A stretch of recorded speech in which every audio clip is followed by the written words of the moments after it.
ImpactTulsa, and I get to welcome you to our third and final call for the Business Leaders Series, Charting the Course. We appreciate all of you that have joined us over the past few weeks as we talk about returning to learn in the midst of a pandemic and how we can support our employees and also how to support children, most importantly, through this pandemic and unprecedented time. I'm really excited to see all of the shows we need to be binge watching in the chat that are coming up. So keep those coming if you haven't told us your name and the shows that you're watching right now, binge watching at home. But today we have a wonderful lineup, a ton of resources that we're going to share with you guys. And our first speaker is someone that I consider to be our hero here in Tulsa. Dr. Bruce Dart is here to talk to us a bit today. His bio is up on the screen. I'm not going to read it all to you, but what I will say is that he is truly someone that goes above and beyond, has a heart of gold, and always answers the call to serve. Dr. Dart also serves as a leadership council member for ImpactTulsa, but he is first and foremost an advocate for the well-being of our community and an advocate for children. And so I'm so grateful that he is going to share with us today.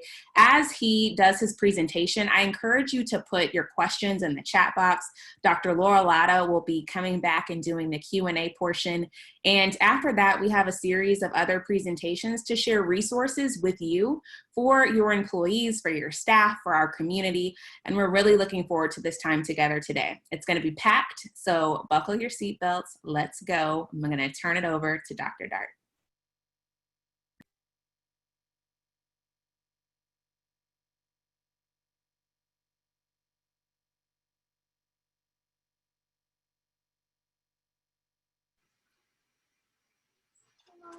We are hoping that that phone number was him, but I'm guessing that is not, so we'll wait a couple of minutes for him to get on so we can adjust the agenda a little bit and go right to Vanessa Portillo from Tulsa Public Schools. So I will flip to her slides and we'll come back to Dr. Dart when he gets it. Awesome. We'll try to keep it short because I know we are full of resources today. Hi, welcome everybody. So we wanted to take the opportunity to share kind of what's been going on other than our business partner convenings that our wonderful partner ImpactTulsa and the city have been organizing. You can go to the next slide.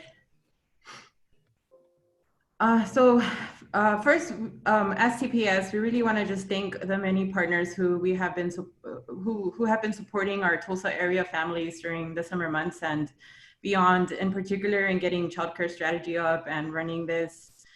This has really been a collaborative and innovative approach to ensuring our students and families have access to low and no cost childcare options for families.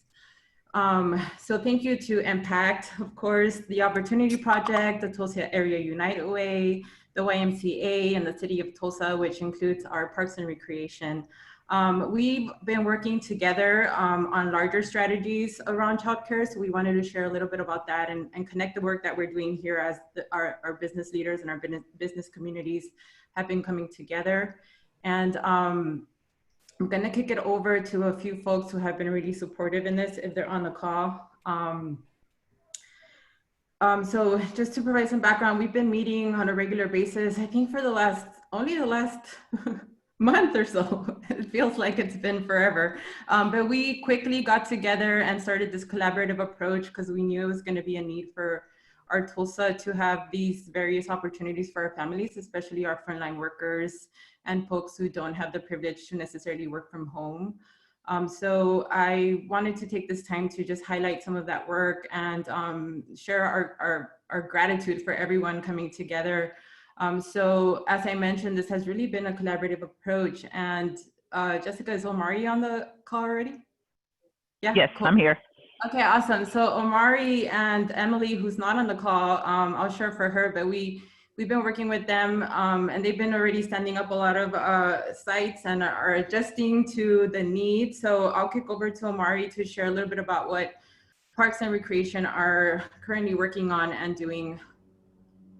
So what we are working on, which came out a little bit today in the mayor's press conference, but we're standing up what we're calling student support camp.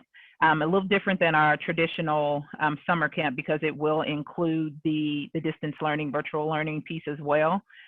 We are currently setting up camps at Central, Lacey, Malone, oh, this is always Reed, and Whiteside.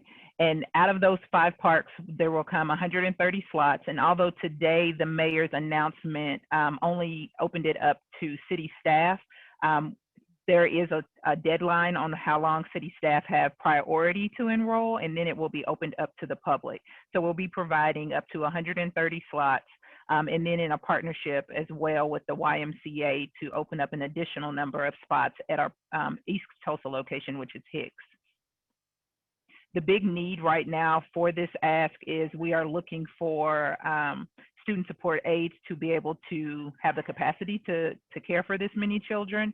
The pay is $12 an hour. They can apply by simply sending me a resume, and would somebody type my email in the chat, or I'll do that after I finish.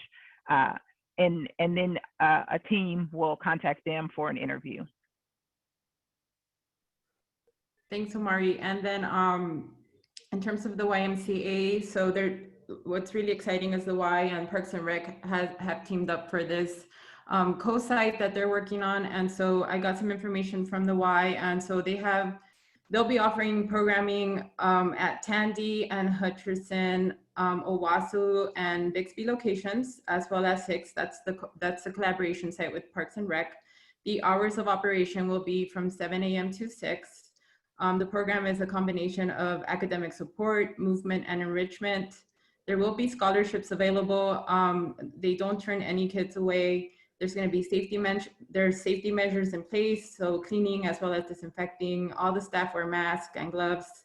They take temperatures every day, and they function on a 9-to-1 ratio, which is one of the best practices for childcare. It's pods of 9-to-1. And the ages that they'll be supporting is 5 to 12-year-olds. So we'll, in our follow-up email, we'll share all this information. And then connected to the work that Parks and Rec and the Y is doing, there's other organizations that have been partnering and sharing information. So I wanna also include in this conversation the work that the Opportunity Project is doing. So Jackie, I believe you're gonna join us to lead out this conversation. Yeah, absolutely.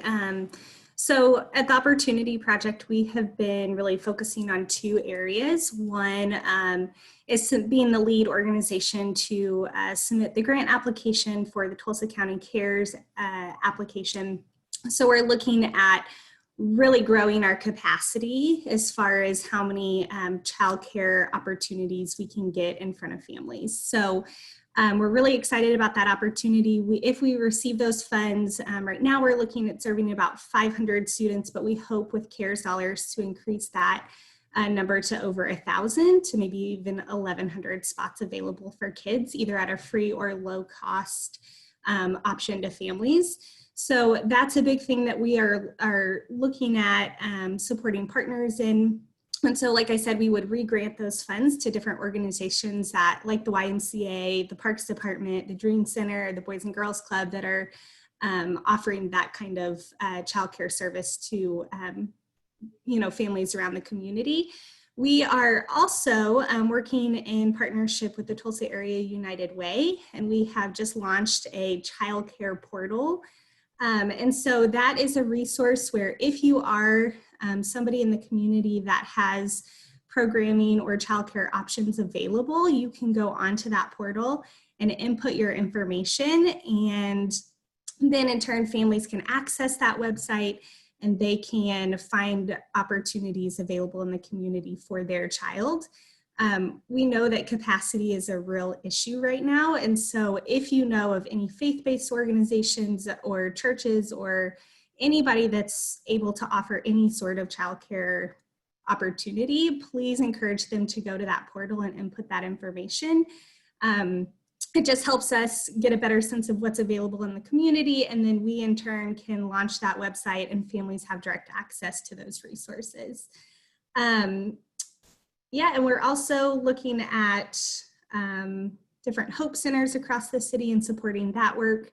We're also at the Opportunity Project hoping to provide some professional development training through social emotional learning, safety protocols, vetting different organizations that are offering childcare options so that we can make sure that when families are choosing these places to send their children, that they have the most safe and secure place to send their child at, again, like at a free or low cost option for them.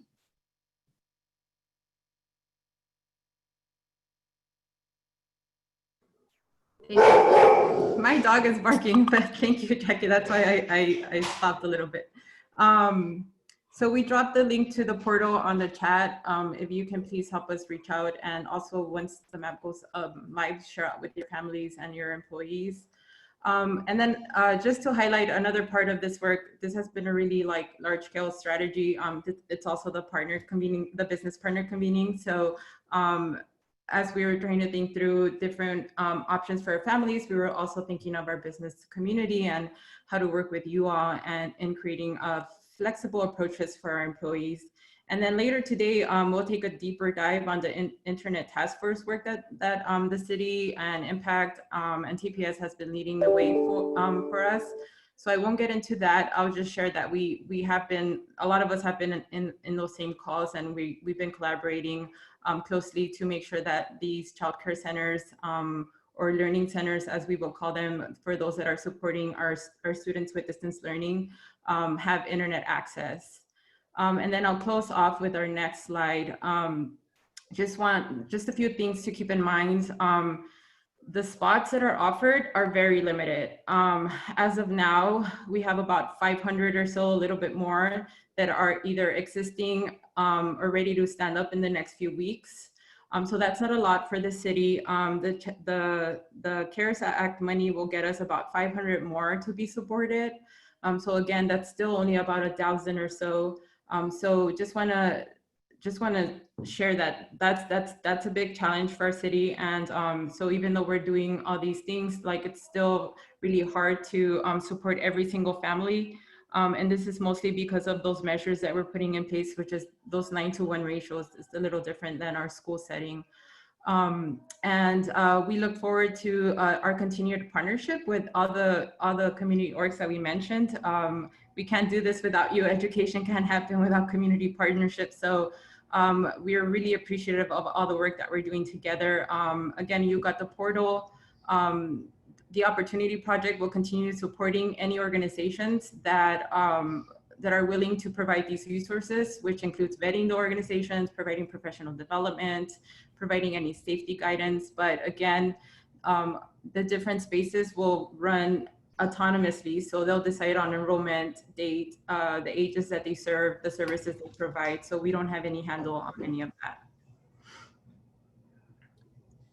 Vanessa, there was one other thing to think about for business leaders when they're thinking about their employees. And we've been talking about distance learning, but with the CAP location, who offers a lot of 0 to 4 childcare services, it's not necessarily associated with the school or learning, but they've also closed their sites. And so some employees might be experiencing childcare for even younger age children through this time, since that was a daycare resource that's not having kids right now. So that's just another thing to be on the radar with CAP also being distant. Hey, this is Bruce. I'm really sorry I got hung up on another call. I apologize for being late.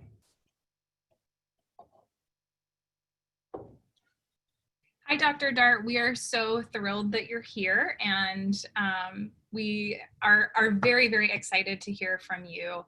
We shared your bio a few minutes ago on the screen, and we'll share that again in the chat box.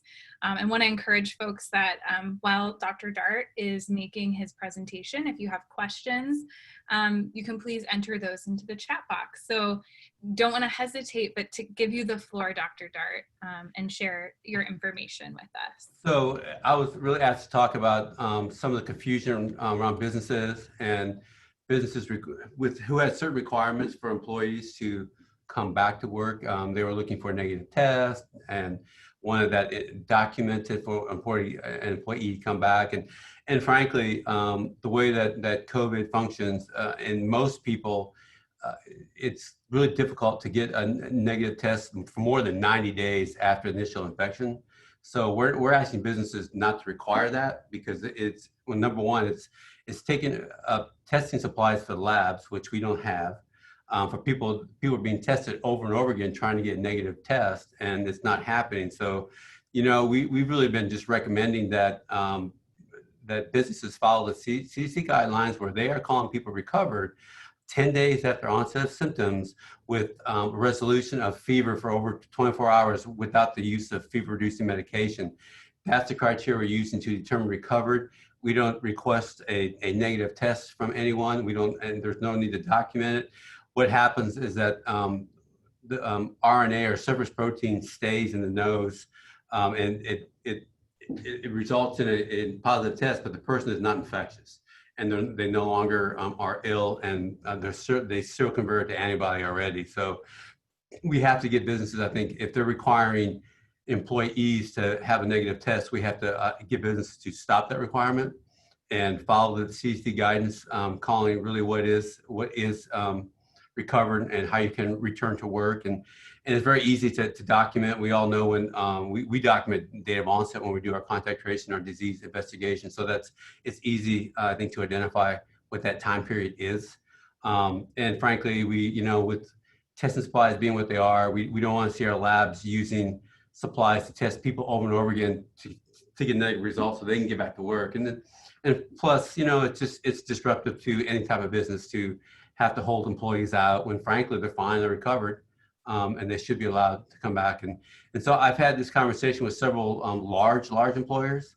Hadn't talked to a broad group, but our recommendation is not to require a negative test on employees, but to follow CDC guidance for return to work, which I think is very effective and really does assure that an individual is disease-free and non-infectious when it's time for them to go back to their workplace. So if that's something that we can all help carry that message and get businesses to change that specific recommendation, I think it'd be better for the business, it'd be better for the individual and their family, and just really better all the way around. So happy to answer any questions about that if anybody has any.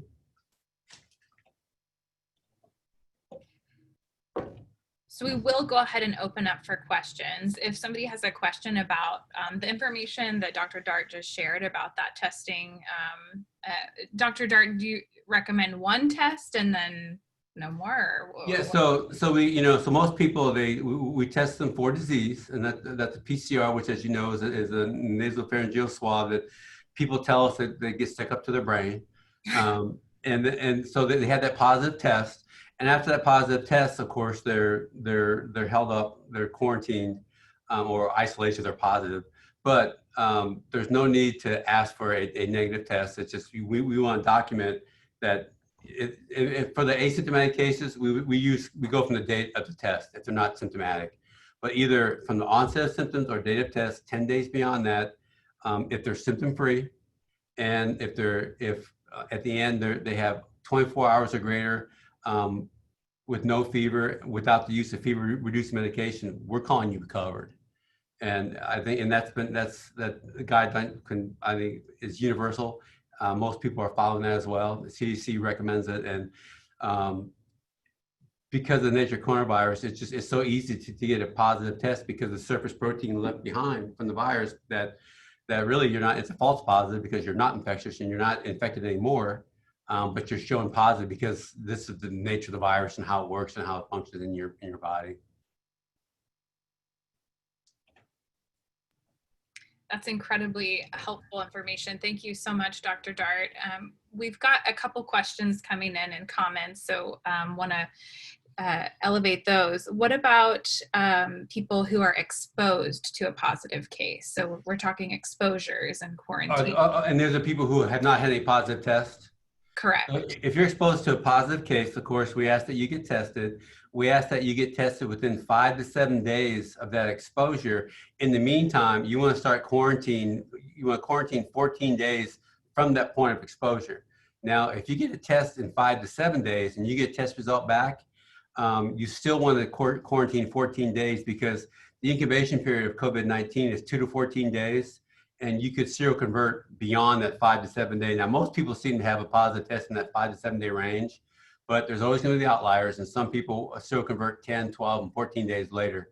So you want to quarantine 14 days no matter what. If you get tested, make sure you wait at least 5 to 7 days to get tested, regardless of whether you're negative or positive. If you're negative, continue to quarantine for the entire 14 days. If you're positive, then you start the 10-day 10-day time frame for recovery. Thank you so much. There's another question. We've been recommending the PCR test only due to some news on the false negatives of the antigen test. What guidelines do you recommend on testing protocols? So the PCR really is the gold standard, and that's what we continue to recommend. But as you might have been seeing in the media of late, the FDA is developed or given an EUA or emergency use authorization to several other tests that are shown to be they're verifiable, so they're shown to be much more reliable than they were in March and April, whatnot. If you might have seen the Yale study that used a saliva test, and they test saliva, and that's been verified to be between 95 and 98% reliable. So the rapid tests are getting better, and frankly, at this juncture, especially with things like school being up, I'm ready to sacrifice a little reliability for speed, because we can't have the lag with school kids in classroom. We have to get the contact tracing as fast as we can, so we can mitigate as quickly as we can. So we're actually looking for a rapid test protocol that we can use and roll out here, knowing that we're probably with kids in classroom, there's a good chance that we're going to have increased transmission, and we want to be able to mitigate as quickly as possible. And if anyone saw on the press conference today at noon, apparently, I got a question. Apparently, there's an anonymous tip that St. Francis ordered 600 rapid tests that we stole from them. Didn't happen. So we have no rapid tests. Thank you so much for clarifying that information. There was a question about the saliva test. That was the next question. I'm not sure, Mandy, if you want to put a little bit more detail.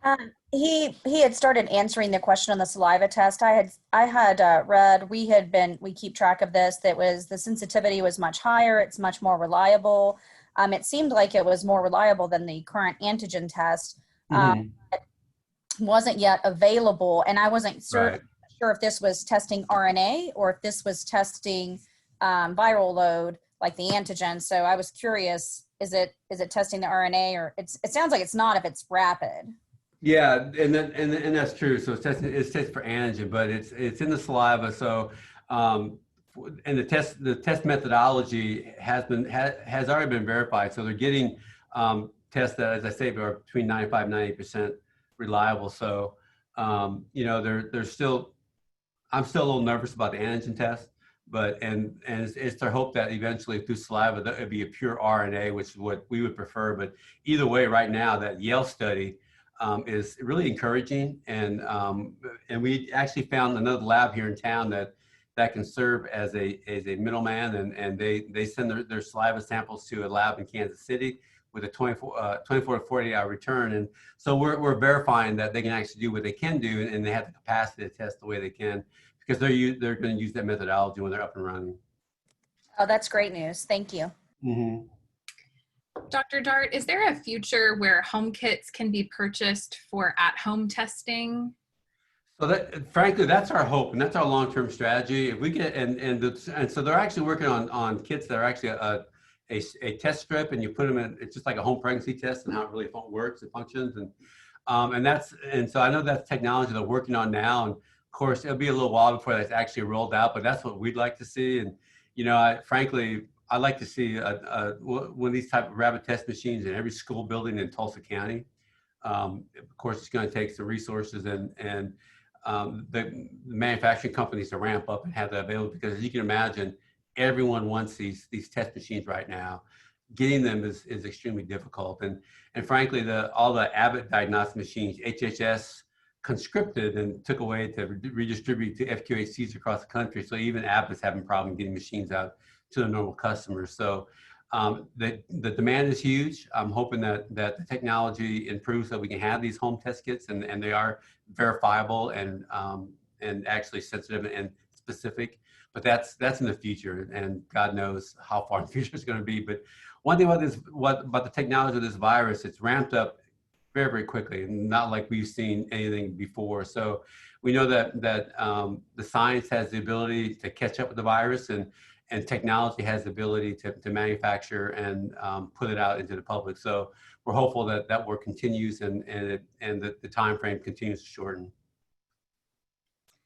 Thank you so much. There's a question, does THA, so either Tulsa Housing Authority or perhaps Tulsa Health Department, have a facility for satellite testing, bringing testing to a specific area for communities that have mobility challenges?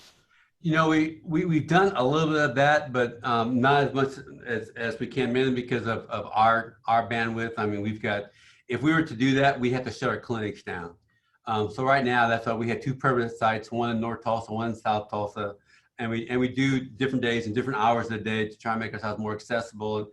But at this juncture, because we're getting asked now, can we set test sites like for all the teachers, and we just don't have the staff, and even if we hired out temporary staff, the training, this is work that you need time and experience to really get good at it. And to bring in like even temporary nurses, it's really difficult to maintain continuity and assure that procedures are followed strictly, which is extremely valuable to us. So at this juncture, no, that could change in the future. But as I look at our staff and we're trying to ramp up programs that we shut down back in March, and I seriously doubt that we're going to have the capacity to go out and do more mobile type screenings. Now we could partner with other organizations in the community, but that hasn't happened yet because everyone has their own challenges and burdens with COVID. Thank you so much. Another question, what do you suggest for folks that maybe have school-aged kids in K-12 whose schools are closed and may use that to justify closing childcare centers? What's the difference between the two? Shutting down schools and shutting down childcare? Mm-hmm. Really none. I mean, people keep asking us, what's the metric to shut down school? And frankly, there isn't any metric because the footprint in each building is so different. And I've talked to, I think, every school superintendent in Tulsa County about this. And, I asked them to use the same policy they used during flu season. When we have a really bad flu season, faculty and staff are out, they have to determine what the impact is to their facility. And if there's so many absences, can they not maintain normal classes? If they can't, we shut them down.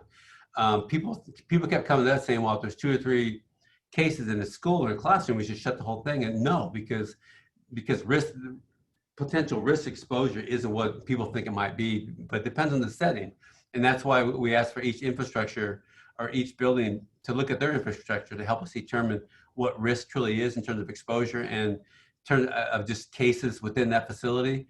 And based on that individual structure, we can make that determination. Bottom line is that if you don't have the staff to maintain daily infrastructure to teach kids, then we have to shut you down. If you do, then we'll figure out how to make it happen. Because it's going to be difficult, I think, to this year.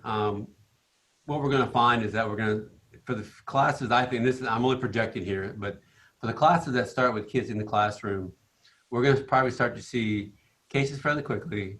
Kids and teachers will be exposed. Kids and teachers will be quarantined en masse. And when that starts to happen, at what juncture will the school be unable to provide their basic services of education? And we'll help them make that determination. They have it's the same policy during influenza season. So it's going to depend on the individual footprint and really what the situation is.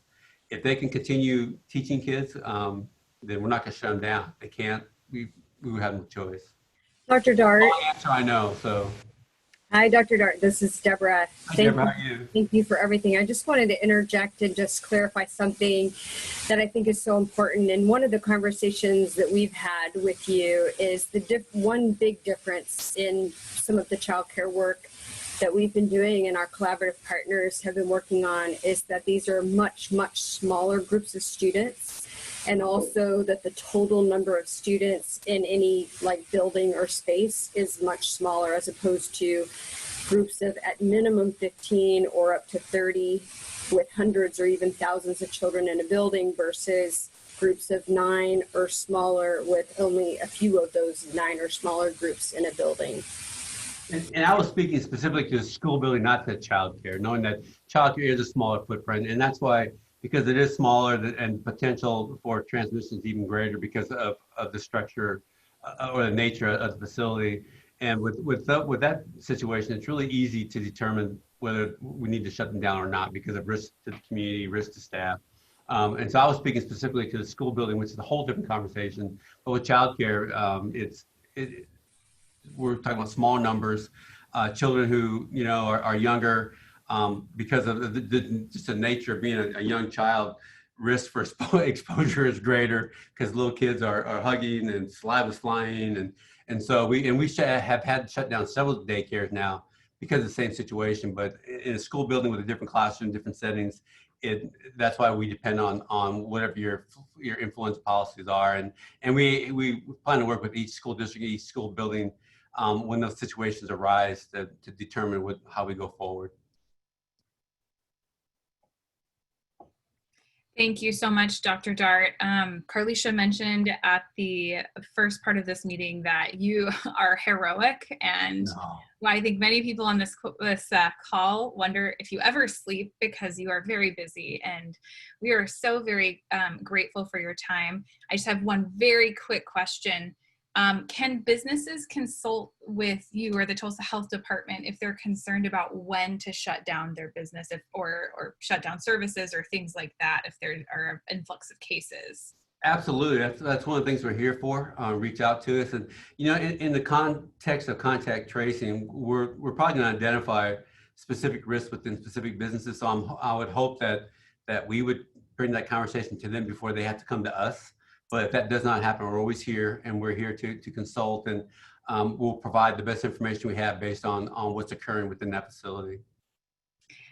Thank you so much, Dr. Dart. We are so, so grateful for your time and your willingness to share your knowledge and research with us. We're very grateful. Thank you. And I want to say that we have an amazing team here at Tulsa Health Department, and we wouldn't be anywhere where we're at with this whole response without the fabulous people that work here. I think people give me way too much credit. I've got amazing people that are passionate, motivated, and just want to work for everyone in Tulsa County. So on behalf of them, I say thank you. And thank you for all the work that all of you do. You guys have a tremendous burden, and every one of you have been amazing to work with, and we really appreciate our partnership. So thank you so much. Good luck. Good luck these next few weeks, and we are connected, and we're all in this together, and we'll go forward together. Thank you so much. We are now going to transition to the topic of internet access, and I am going to transition it over to the incredible Dr. Delia Kimbrell and Nick Doctor, who are overseeing that work and can give us an update. Okay, thank you. So for several months, ImpactTulsa has been supporting the City of Tulsa Internet Access Task Force. This effort has been a remarkable partnership between City of Tulsa, led by Nick Doctor, Tulsa Public Schools, led by Jonathan McElroy, as well as our partners at Jinx Union, other community partners, internet service providers, and philanthropic organizations. You can advance the slide. Yes. Okay. So we formed the Internet Task Force in late April after learning from our school districts the very real challenges with implementing their distance and virtual learning plans. where having access to internet and technology just became a critical necessity for just basic information for school, work, and healthcare as a result of COVID-19. Unfortunately, we learned that a sizable number of students and families just did not have access. And so we needed to figure out what it could be a collective impact approach to solving this issue collectively. Next slide. So our goals were very simple, to develop cross-sector strategies and recommendations, to use data to inform quick action and to lift up the experiences of children, youth, and families, as well as align our efforts and leverage existing community-based efforts. Many of our community organizations and our partners were already trying to solve this issue themselves with their families. And so we really we wanted to elevate what was already being done in the community in terms of best practice to address internet access gaps. Next slide, next slide. So in our efforts to be data-driven, we pulled the most recent and best available census data on internet access. Yes, okay. So we learned that 15% of Tulsa County families have no access to internet through any means. We learned that an additional 1 in 3 households do not have what we feel are essential internet connectivity suitable for virtual learning and virtual work. So this is a wireline broadband connection in the home. So this came out to roughly 57,000 households within our city that just does not have the type of internet that is suitable for virtual learning and virtual work. Through a innovative partnership with internet service providers, we've been able to identify roughly 20,000 students, and we know the exact students who do not have access to a home subscription. We've learned, unfortunately, that internet access gaps hit our lowest income families the worst, meaning that families making less than $20,000 in annual income face the greatest access barriers. Next slide. These access gaps are magnified by geography, where we have the greatest concentration of residents without access in North Tulsa. We see pockets in East Tulsa, 61st and Peoria in the Hope Valley neighborhood, as well as small pockets in West Tulsa. We see clear demographic and racial disparities with older groups lacking access, as well as African Americans, Native Hawaiian, Pacific Islander, and other racial groups that are experiencing internet access barriers.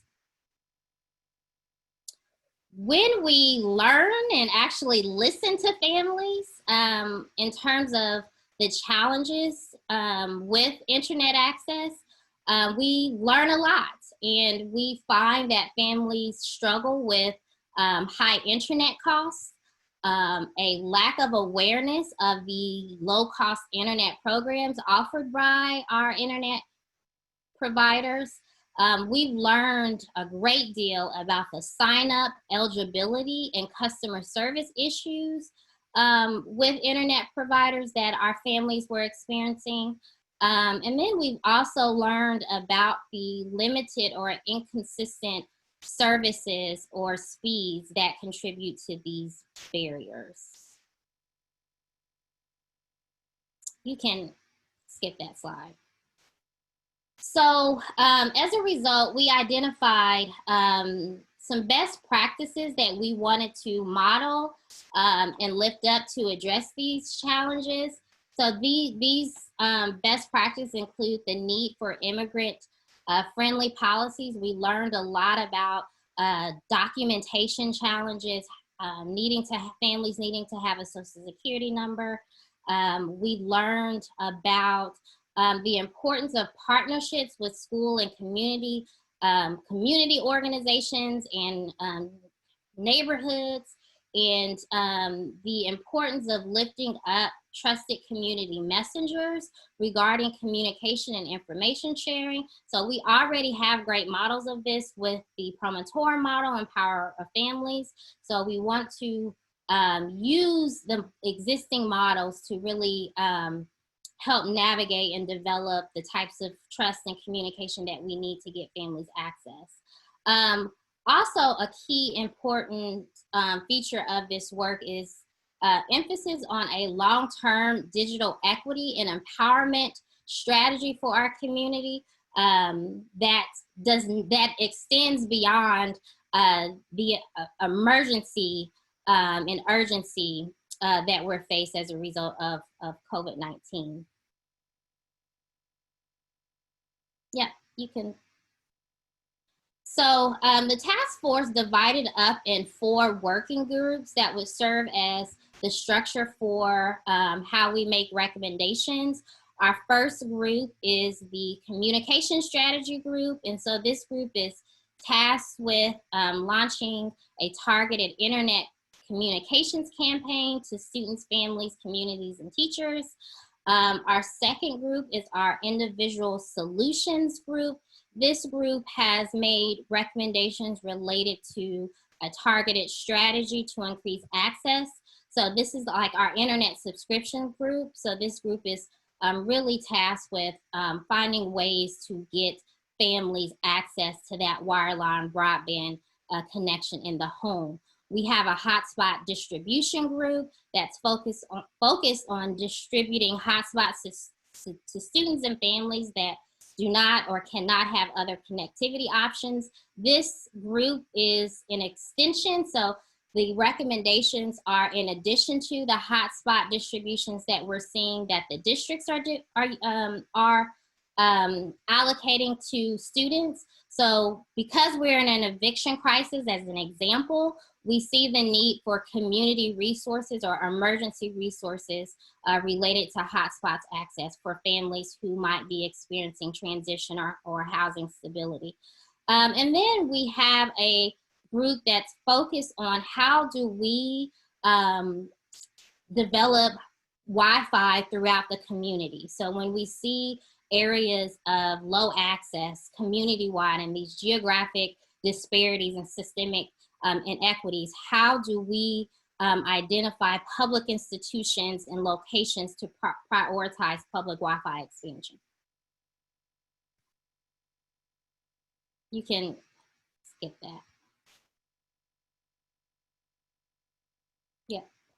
So as a result of the great work of the task force, we learned just last week that our phase 1 proposal was granted, and Tulsa was awarded $5.6 million of CARES Act relief funding for internet access. And these funds will be used to fully subsidize internet subscriptions for the approximately 20,000 students that we've identified through the data matching partnership with home subscriptions. These funds will provide free public Wi-Fi to residents living in Tulsa housing developments. And then we wanted to really increase supports around just basic knowledge, communication, and information sharing using that trusted messenger model. So we are establishing an internet navigator program led by Tulsa Responds that is tasked with just helping families and communities access these services. You can skip that. You can skip that. So I wanted to, so this is what we're doing on the community in the collective impact. As a collective impact effort, I wanted to close with some considerations for business and consideration for employers. So we're seeing in some of the research that businesses can support with maybe internet support budget for employees and making internet access a reimbursable expense, conducting a needs assessment and identify how many families are experiencing challenges maintaining their internet connection throughout the year. So this is we take for granted having internet access, but for many families, especially our low wage workers, that internet is usually the first utility that is disconnected when families experience hardship. So really identifying and providing support to those employees. Find ways to cover 2 months of internet, and that can really help launch a family getting access for the first time. Have hotspots available. Maybe create a device lending program for your organization. My last employer, I worked for a university for 10 years. We had a computer graveyard where there was just old computers laying around in an office. Find ways to refurbish those old computers and give laptops away to families that need them. Definitely provide communications about the Cox to Compete in the My AT&T Access program. These programs are $10 programs for families with a K through 12 student that is on free and reduced lunch and or receiving other public assistance programs. And then lastly, just let freedom ring and set your Wi-Fi free. So open up your guest Wi-Fi, extend it out to the geography, to the surrounding geography, provide learning spaces for your family's children to do homework, and just be a service to your community, especially if you're serving and if your business is in an area that is already experiencing low internet access geographically. So I will stop there.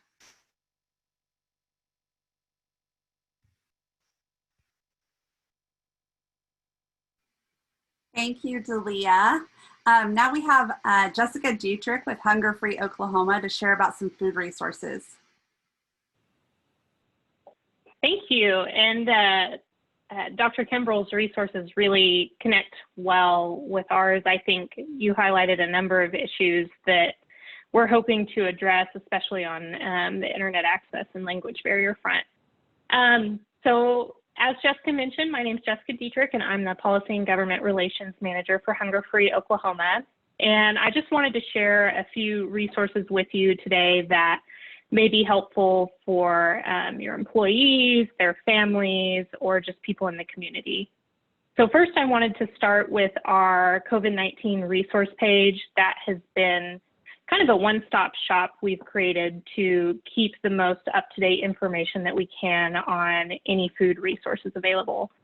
Our focus is on the federal nutrition programs, so the Supplemental Nutrition Assistance Program, or SNAP, also known as food stamps.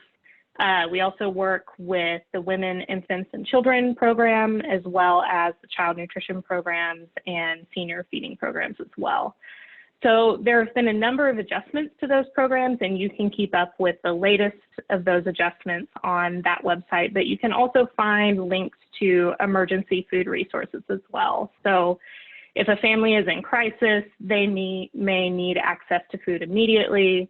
We suggest that they go ahead and make application for SNAP, but in the meantime, they'll need something to help them bridge that gap. So we have links to those resources as well. We also offer and operate a SNAP hotline. So a lot of people don't have reliable access to internet, or even if they do, maybe it's the first time they're accessing this resource, or it can be intimidating or confusing to apply for a program like SNAP. And so we've created a hotline that someone can call in Monday through Saturday between 8 a.m. and 8 p.m. and get assistance in filling out a SNAP application. And we operate that hotline in English and Spanish, and we also have Burmese and Zomi available right now. So we're really happy to operate that in a number of languages to help break down those barriers. So I'll make sure that I share the link to our resource page and the link to our SNAP hotline as well in the chat after I'm done speaking. But if you know of anyone that might be looking to apply, certainly direct them to that hotline. There's no cost for them to participate in that. I also wanted to share that there is a new program passed by Congress back in March that we're bringing to the state this month. It's called Pandemic Electronic Benefits Transfer, and it replaces the lost meals that children would have received if they were on free and reduced lunch back between March and May. And so families that did receive those programs will be able to either, if they have a benefits card already through a program like SNAP, they'll get additional funds on that card for the lost meals. And then for families that don't already have a card, they'll be getting a card automatically mailed to them sometime this month, so they should see that benefit. And it is significant. It's $250 per eligible child. So a family of 4 with 2 children could get an additional $500 in funds that they can use towards groceries once they receive the benefit. So especially for any families that maybe don't already have an EBT card, this is something they need to keep an eye out for. The cards will arrive in the mail automatically. They didn't have to apply. So if they don't know about the benefit, they may not be looking for the card, and the envelopes will likely not be clearly marked. Just like when you get a debit card in the mail, they're usually pretty plain looking. So making sure families are looking out for that. We're working with several partners right now to develop some outreach materials so that you can get the word out to anyone that is that might qualify for this program. So that will be updated on our resource page as well. And oh, thank you, Allison. And finally, I did want to provide an update on school meals. As you all probably know, when schools initially shut down back in March, many of the schools switched to a grab and go model for meals for families to be able to come and pick up. And those, our child nutrition staff are true heroes. They worked through some pretty trying times to put those together and make sure that people could continue to access those meals. However, a lot of the ways that those programs are able to serve those meals were through flexibilities offered by the USDA, and a number of those flexibilities are set to expire at the end of this month. We're actively working with a number of people to try and get those extended, but what you need to know right now is that if you have employees or families that were accessing those meals, they should still be able to access those meals after the end of this month, but what it will look like will likely change. Schools are having to switch back to the National School Lunch Program model. They were operating a summer model since school shut down back in March. And so that requires a number of extra steps that they have to take that they didn't have to take before. So distribution might be a little slower. There may be less distribution points or less frequent distribution times. A lot of those details are still being worked out, and we're still hopeful that we can get the waivers extended. But if you do have a family that's accessing those meals, working with them to be a little more flexible, maybe during the lunch hour, so that they can access that program would be very important and very appreciated. So I'll make sure to share those links to the resources, and just thank you all for your time and all of your work. Thank you, Jessica, so much for the rich information and guidance. We hope you guys check out the link in the chat. Next up, to close us out on information before we wrap up, is Crystal Reyes, the Chief Resilience Officer at the City of Tulsa, to talk about the Financial Navigators program. Hi, everyone. I had some slides, but I think I'll just email them to Jessica and Ashley if you can send those out. But I think on the screen, if everyone can see, there is a website or a web page we've developed about this new program. And so this is a new program that the city launched. The mayor mentioned it today in the COVID briefing, but it's a program we're partnering with the Cities for Financial Empowerment, which is a national organization. Our programmatic partner is Goodwill Industries of Tulsa. And we have some program partners as well with 2-in-1 and the YWCA and United Way. And it's also supported by our Financial Empowerment Center Advisory Board, which is a group of 30 organizations across Tulsa that's helping us design a financial empowerment center, which will provide counseling. But this program is a financial navigator program. And what it's providing, the best way I can describe it, it's sort of the in-between space. It's not simply a referral to a resource, but it's not full on financial counseling to figure out a long-term strategy or plan or a goal around, a financial like dream, like owning a house or, reducing, debt in long-term ways. And so the Financial Navigator program was a direct response to the COVID pandemic. And so our trained navigators can provide quick advice on a range of issues related to decreasing expenses, increasing income or accessing income supports, talking to creditors, so anything sort of related to individual financial health. And so I think on the website, you can see flyers in English, Spanish, and Zomi.